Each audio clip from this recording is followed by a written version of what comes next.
Good morning guys, so today I will teach you how to use update statement using Microsoft SQL Server.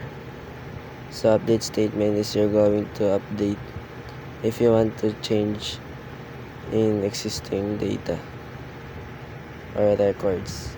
So the syntax is update products, set product name equal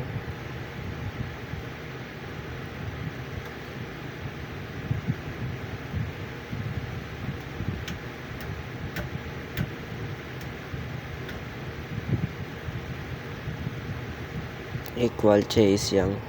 So as you can see in the product name, the name is Chase.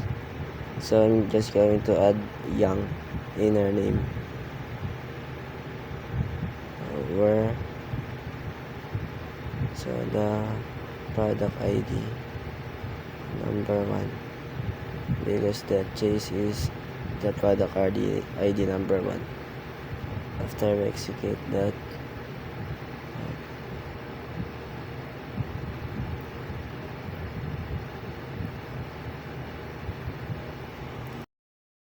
so as you can see, it added a Young in our name. So that's it. Thank you.